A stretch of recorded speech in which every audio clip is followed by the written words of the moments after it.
Assalamualaikum warahmatullahi wabarakatuh. Kami dari kelompok 2. Saya Rifki Alamsyah. Saya Ulia. Saya Aura Kasih Nabila Putri. Saya Adisani Sabrina dan ada Syabila Hijriyah yang tidak hadir hari ini. Kami akan menjelaskan dari Republik Indonesia Serikat menuju NKRI dan peran rakyat dalam mempertahankan kemerdekaan Indonesia.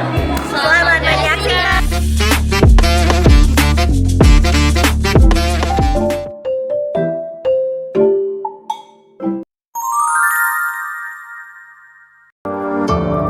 Dalam sejarah perjalanannya, Indonesia sempat mengalami perubahan bentuk konstitusi.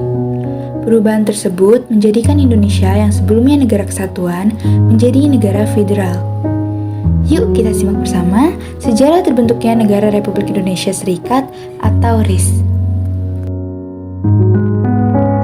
Pada awalnya, gagasan pendirian Republik Indonesia Serikat atau RIS diusulkan oleh Wakil Gubernur Jenderal Hindia Belanda, Dr. Hubertus Johannes van Noot.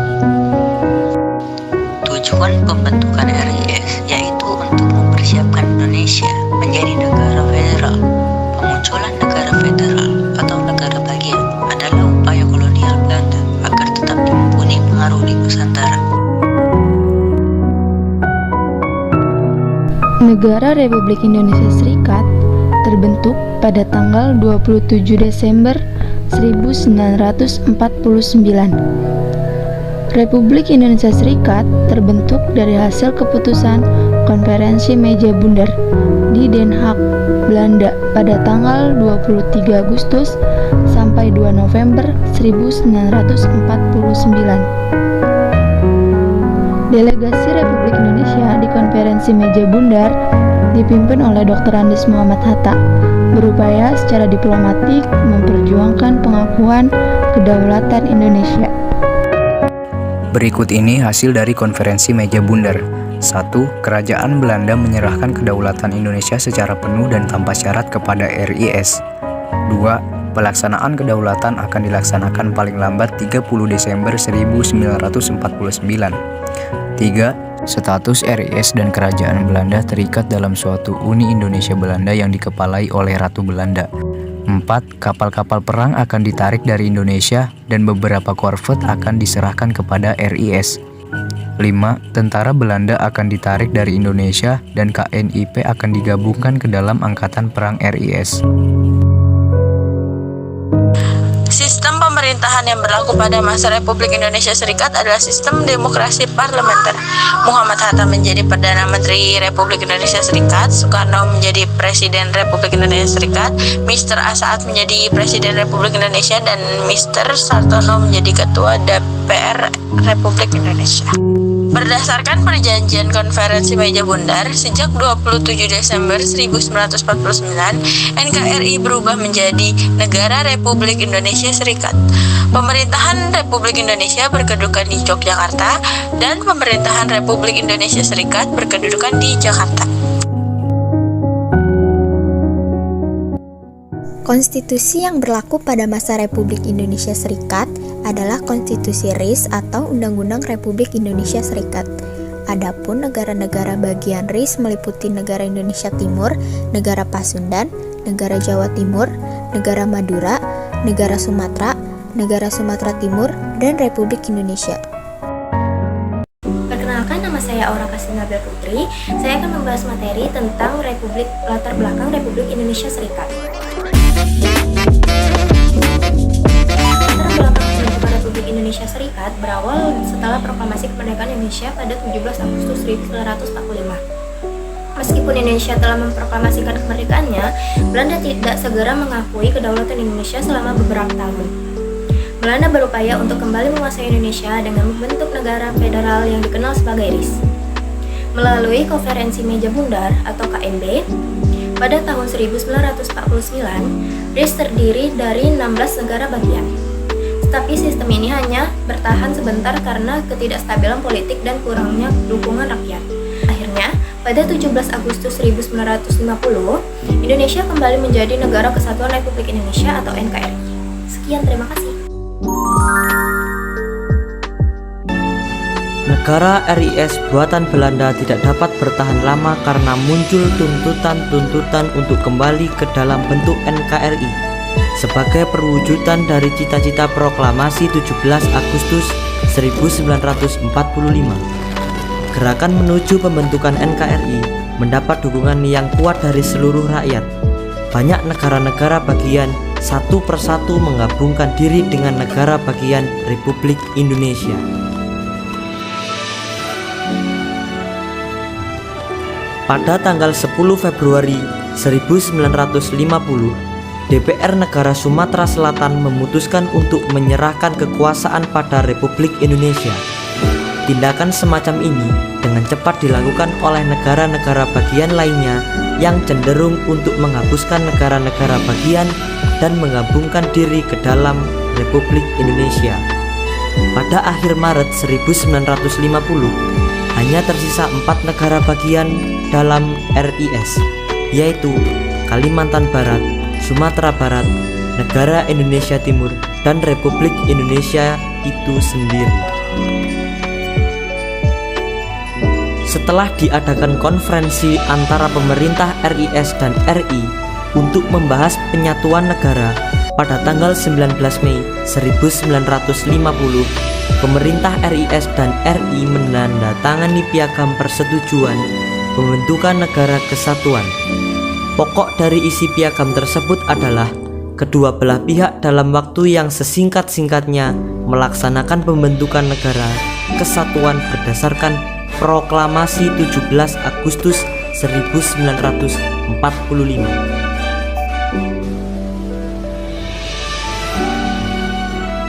Kesepakatan antara Kerajaan Belanda dengan Republik Indonesia demi menghindari peperangan dan mengurangi penderitaan rakyat Indonesia dari perang, serta menghindari terjadinya agresi militer Belanda, maka pemerintahan Republik Indonesia bersedia untuk berkompromi dengan pemerintah Belanda.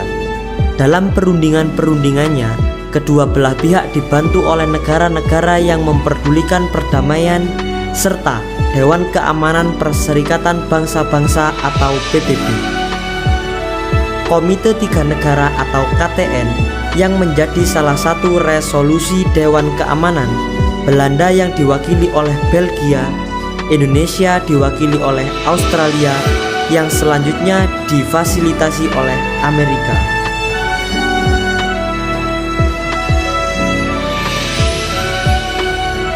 Perjuangan tokoh bangsa yang berupaya untuk mempersatukan bangsa dari bentuk negara serikat kembali utuh menjadi Negara Kesatuan Republik Indonesia atau NKRI.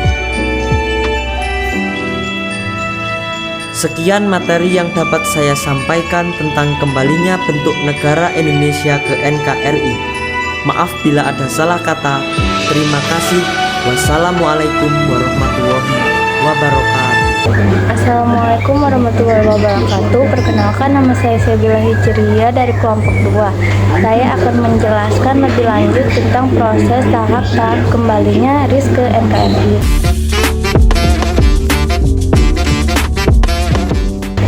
Beberapa negara bagian membubarkan diri dan bergabung dengan RI, negara Jawa Timur, negara Pasundan, negara Sumatera Selatan, negara Kaltim, Kalteng, Dayak, Bangka, Belitung, dan Riau. Negara Padang bergabung dengan Sumatera Barat, Sabang bergabung dengan Aceh. Tanggal 5 April 1950, RIS hanya terdiri dari negara Sumatera Timur, negara Indonesia Timur, Republik Indonesia. Ketiga negara ini, negara Republik Indonesia, negara Indonesia Timur, negara Sumatera Timur, kemudian bersama RIS sepakat untuk kembali ke negara kesatuan dan bukan melabur ke dalam republik.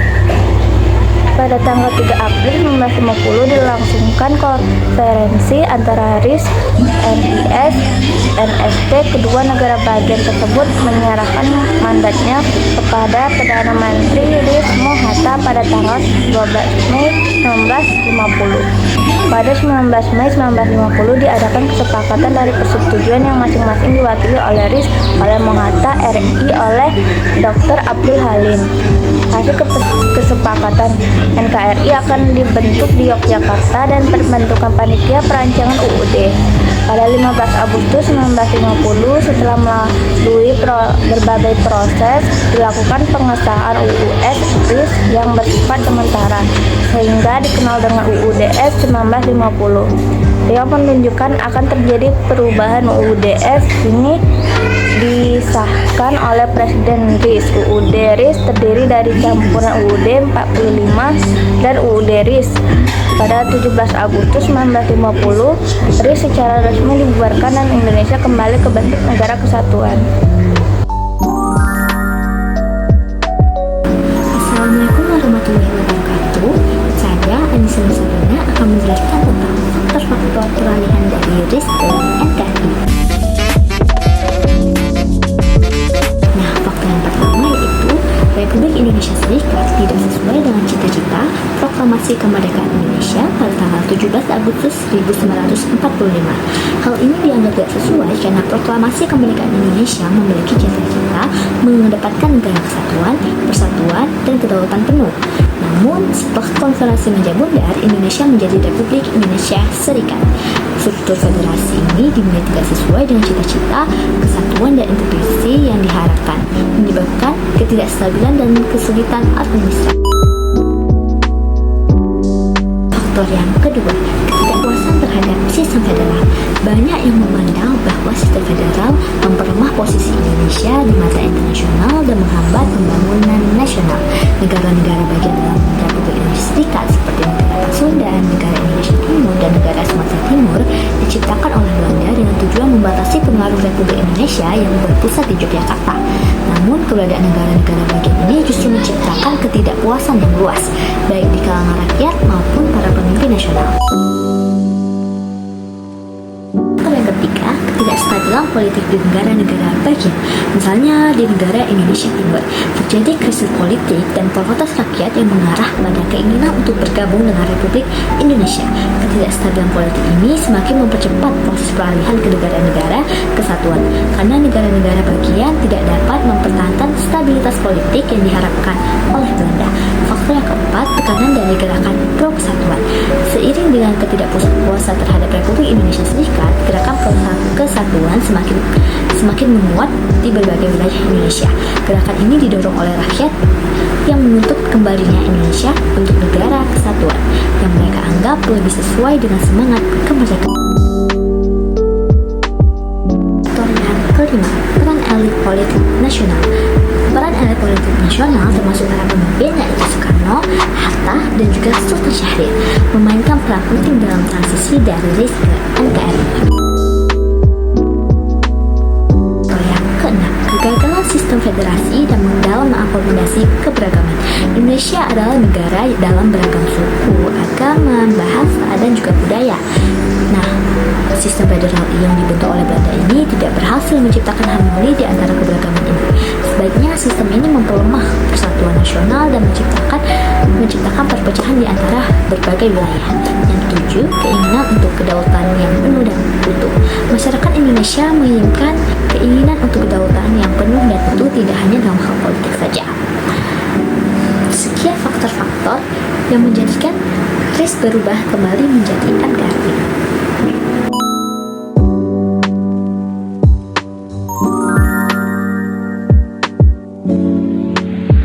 Perkenalkan, saya Ulia. Saya akan membahas materi tentang dampak peralihan dari Republik Indonesia Serikat menuju NKRI.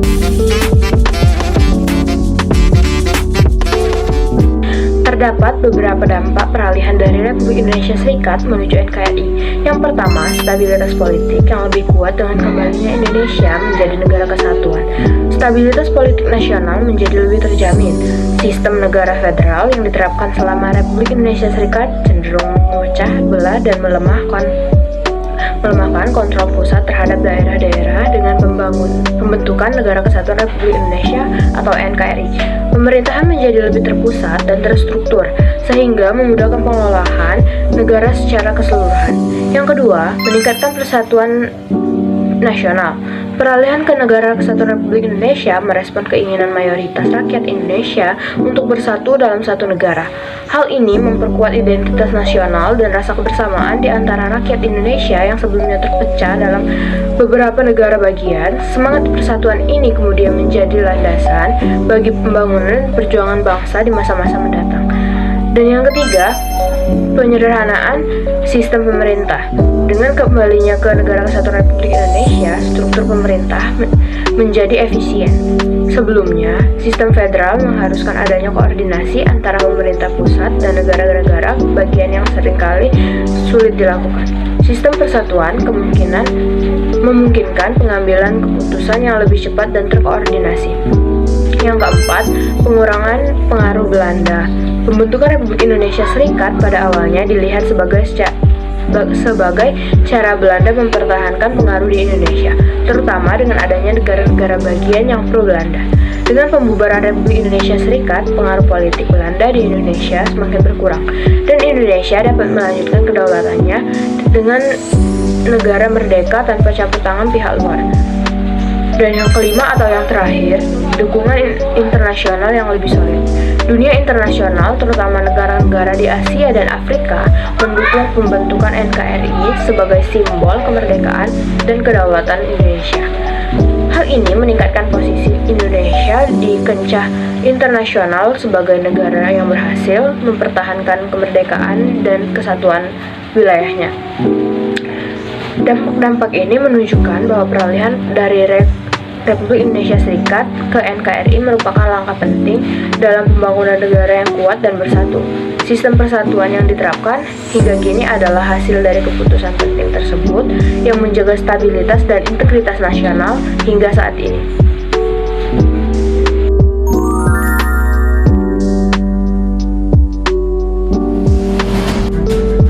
Pada subbab selanjutnya, kita akan mempelajari tentang perjuangan mempertahankan kemerdekaan Republik Indonesia, anak-anak.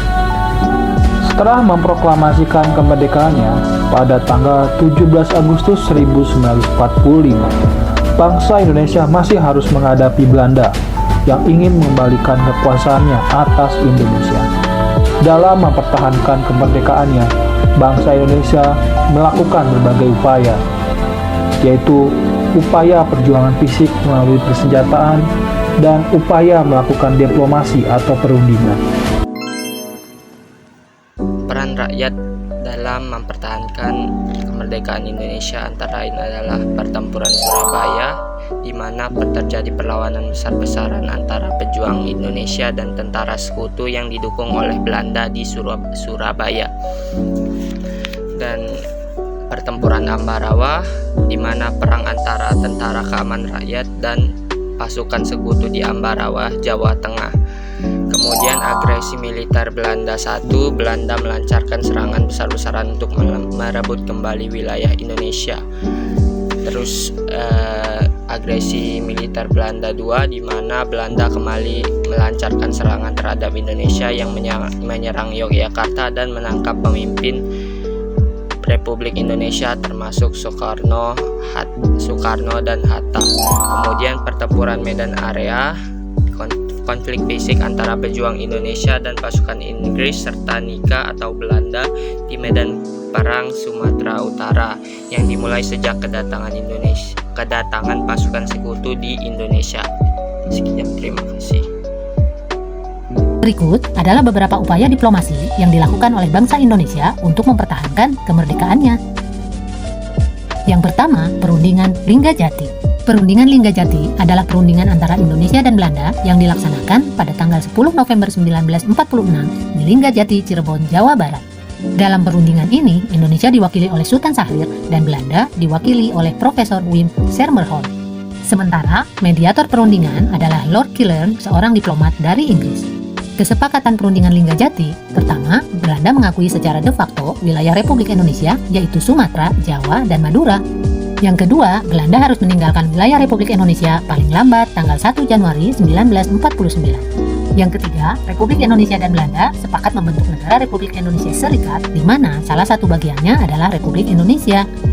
Yang keempat, dalam bentuk Republik Indonesia Serikat, Indonesia harus tergabung dalam Commonwealth atau Persemakmuran Indonesia Belanda dengan Ratu Belanda sebagai ketuanya. Meskipun persetujuan Linggajati telah ditandatangani, hubungan Indonesia-Belanda tidak bertambah baik. Belanda melanggar ketentuan perundingan dengan melakukan penyerangan secara tiba-tiba terhadap daerah-daerah yang menjadi wilayah Republik Indonesia sesuai hasil perjanjian Linggajati pada tanggal 21 Juli 1947. Peristiwa ini dikenal sebagai agresi militer Belanda pertama. Pada agresi militer ini, Belanda berhasil menguasai Jawa Barat, sebagian Jawa Tengah sebelah utara, sebagian Jawa Timur, Madura, dan sebagian Sumatera Timur. Untuk menghadapi Belanda, pasukan TNI melancarkan taktik gerilya. Dengan taktik gerilya, ruang gerak pasukan Belanda berhasil dibatasi. Gerakan pasukan Belanda hanya berada di kota-kota besar dan jalan-jalan raya, sedangkan di luar kota, kekuasaan berada di tangan pasukan TNI. Yang kedua, perundingan Renville. Agresi militer Belanda pertama mendapat reaksi keras dari dunia internasional, khususnya dalam forum PBB. Dalam rangka usaha penyelesaian damai, maka Dewan Keamanan PBB membentuk Komisi Tiga Negara atau KTN. Negara-negara anggota KTN, yaitu Australia, merupakan pilihan Indonesia diwakili oleh Richard Kirby. Belgia, pilihan Belanda, diwakili oleh Paul van Zeeland. Amerika Serikat, pilihan Indonesia dan Belanda, diwakili Frank Porter Graham. Perundingan ini dikenal dengan nama perundingan Renville karena diselenggarakan di atas kapal Angkatan Laut Amerika Serikat bernama USS Renville yang berlabuh di Teluk Jakarta. Delegasi Indonesia diwakili oleh Perdana Menteri Amir Saifuddin, sementara delegasi Belanda diwakili oleh Abdul Qadir Wijoyo Atmojo. Hasil kesepakatan perjanjian Renville, pertama, penghentian tembak-menembak. Yang kedua, Belanda hanya mengakui Jawa Tengah, Yogyakarta, dan Sumatera sebagai bagian wilayah Republik Indonesia. Yang ketiga, disetujuinya sebuah garis demarkasi yang memisahkan wilayah Indonesia dan daerah pendudukan Belanda. Yang keempat, TNI harus ditarik mundur dari daerah-daerah pendudukan Belanda di Jawa Barat dan Jawa Timur. Dan yang terakhir, Belanda bebas membentuk negara-negara federal di daerah-daerah yang didudukinya dengan melalui masa peralihan terlebih dahulu. Kesepakatan yang dicapai pada perundingan Renville ternyata juga diingkari Belanda. Pada tanggal 19 Desember 1948, Belanda melancarkan agresi militer kedua. Belanda berhasil menduduki ibu kota RI, Yogyakarta. Para pemimpin Indonesia seperti Insinyur Soekarno dan Dr. Andes Muhammad Hatta ditangkap dan diasingkan ke Bangka. Sebelum Yogyakarta jatuh, pemerintah RI telah membentuk Pemerintahan Darurat Republik Indonesia atau PDRI di Sumatera Barat. PDRI dijalankan oleh Mr. Safruddin Prawira Negara. Selain itu, dibentuk pula Komando Perang Gerilya yang dipimpin oleh Jenderal Sudirman. Selama agresi militer 2, Belanda selalu mempropagandakan bahwa setelah ditangkapnya pemimpin RI, maka pemerintahan RI sudah tidak ada. Akan tetapi, propaganda Belanda tersebut dapat digagalkan oleh PDRI. PDRI menunjukkan kepada dunia internasional bahwa pemerintah Indonesia masih berlangsung. Yang ketiga, perundingan Rumroyen. Untuk mengatasi agresi militer Belanda, PBB mengadakan sidang pada tanggal 22 Desember 1948 dan menghasilkan resolusi yang isinya mendesak supaya permusuhan antara Indonesia dan Belanda segera dihentikan dan pemimpin Indonesia yang ditahan segera dibebaskan. KTN ditugaskan untuk mengawasi pelaksana resolusi tersebut. Untuk meluaskan wewenangnya, KTN diubah namanya menjadi UNCI atau United Nations Commission for Indonesia yang diketuai oleh Merle Cochran dari Amerika Serikat. Atas inisiatif UNCI, pada tanggal 14 April 1949 diadakan perundingan antara Indonesia dan Belanda. Perundingan ini diadakan di Hotel Des Indes, Jakarta. Perundingan ini dikenal dengan nama perundingan Rumroyen karena delegasi Republik Indonesia dipimpin oleh Mr. Muhammad Rum dan delegasi Belanda dipimpin oleh Dr. Van Royen. Kesepakatan dalam perundingan Rumroyen yaitu delegasi Indonesia menyatakan kesediaan untuk pertama, menghentikan perang gerilya. Yang kedua, bekerja sama dalam mengembalikan perdamaian dan menjaga ketertiban dan keamanan. Yang ketiga, turut serta dalam konferensi meja bundar di Den Haag untuk mempercepat pengakuan kedaulatan kepada negara Indonesia Serikat dengan tanpa syarat. Sementara, pihak Belanda menyatakan kesediaan untuk pertama, menyetujui kembalinya pemerintah Republik Indonesia ke Yogyakarta. Yang kedua, menjamin penghentian gerakan militer dan membebaskan semua tahanan politik. Yang ketiga, tidak akan mendirikan negara-negara yang ada di daerah yang dikuasai oleh Republik Indonesia sebelum 19 Desember 1948. Dan yang terakhir, berusaha dengan sesungguhnya supaya KMB segera diadakan sesudah pemerintah Republik Indonesia kembali ke Yogyakarta. Yang keempat, Konferensi Meja Bundar. Konferensi Meja Bundar adalah sebuah pertemuan yang dilaksanakan di Den Haag, Belanda, tanggal 23 Agustus sampai 2 November 1949. Pada konferensi meja bundar, Indonesia dipimpin oleh Dr. Andes Muhammad Hatta, sementara Belanda dipimpin oleh Van Marseveen. Hasil kesepakatan konferensi meja bundar, Pertama, Belanda mengakui RIS sebagai negara yang merdeka dan berdaulat. Yang kedua, pengakuan kedaulatan dilakukan selambat-lambatnya tanggal 30 Desember 1949. Yang ketiga, masalah Irian Barat akan diadakan perundingan lagi dalam 1 tahun setelah pengakuan kedaulatan RIS. Yang keempat, antara RIS dan Kerajaan Belanda akan diadakan hubungan Uni Indonesia Belanda yang diketuai Belanda. Dan yang terakhir, RIS harus membayar semua hutang Belanda sejak tahun 1942. Sebagaimana kesepakatan yang diperoleh pada konferensi meja bundar pada tanggal 24 Desember 1949, pemerintah Belanda menyerahkan kedaulatan atas Republik Indonesia Serikat.